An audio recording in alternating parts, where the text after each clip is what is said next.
Assalamualaikum warahmatullahi wabarakatuh. Selamat pagi anak-anak. Apa kabar hari ini? Alhamdulillah, semoga kalian sehat selalu ya dan senantiasa ada dalam lindungan Allah Subhanahu wa Ta'ala dimanapun berada.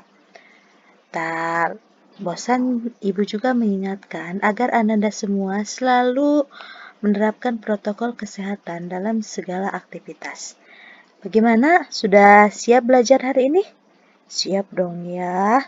Semangat belajarnya. Tetap semangat dong ya. Meskipun kita belajarnya masih jarak jauh di rumah masing-masing, tapi semangat belajarnya jangan turun ya. Oke, kita mulai. Hari ini kita akan belajar masih di tema 1 tentang selamatkan makhluk hidup dan kita akan masuk ke subtema 2 yaitu hewan sahabatku. Pada pembahasan kali ini, kita akan mengenal tentang perkembangbiakan hewan. Kemarin, pada pembelajaran yang terdahulu, kalian telah mempelajari tentang perkembangbiakan tumbuhan, kan? Perkembangbiakan tumbuhan secara generatif, ada juga perkembangbiakan tumbuhan secara vegetatif. Nah, ini juga sama ya. Pada hewan juga perkembangbiakannya ada yang secara generatif dan ada juga yang secara vegetatif. Untuk kali ini kita akan mempelajari perkembangbiakan hewan secara generatif. Perkembangbiakan hewan secara generatif ini adalah perkembangbiakan hewan melalui adanya proses perkawinan. Jadi ada induk jantan dan betinanya ya. Nah, jenisnya itu ada perkembangbiakan itu ada pipipar, itu beranak. Ciri-ciri secara umumnya hewan yang berkembang biak secara pipipar yaitu mempunyai daun telinga. Ya, telinganya ini nih dia terlihat jelas.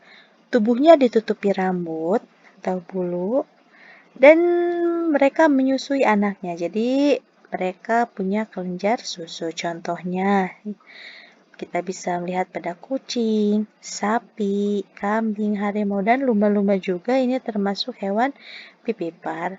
Selanjutnya, perkembangbiakan secara ovipar atau bertelur. Ciri-ciri hewan yang melakukan perkembangbiakan secara ovipar yaitu tidak mempunyai daun telinga. Induknya ini suka mengerami telurnya dan tidak menyusui anaknya. Ini sangat terlihat sekali ya. Kita bisa menjumpainya dalam kehidupan sehari-hari. Hewan apa saja yang berkembang biak secara ovipar, yaitu ayam, bebek, burung, dan sebagainya. Selanjutnya perkembangbiakan hewan secara generatif itu ada ovovivipar atau bertelur dan beranak. Ciri-ciri secara umumnya ini adalah hewan ini tidak menyusui dan biasanya kita dapati pada hewan yang berdarah dingin.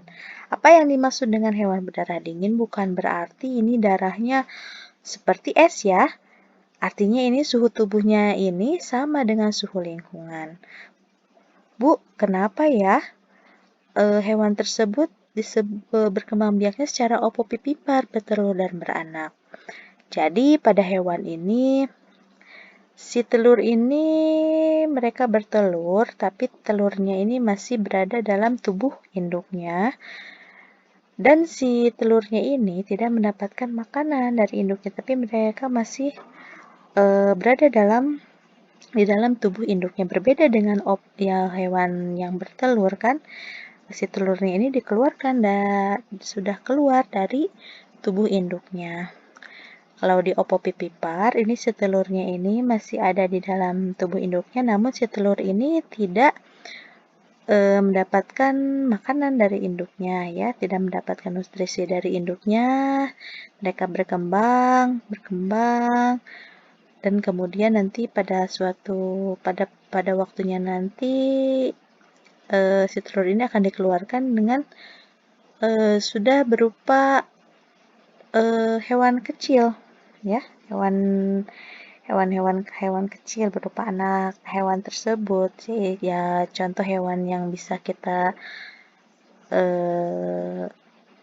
temukan yang melakukan perkembangbiakan secara ovoviviper yaitu ular, buaya, dan kadal.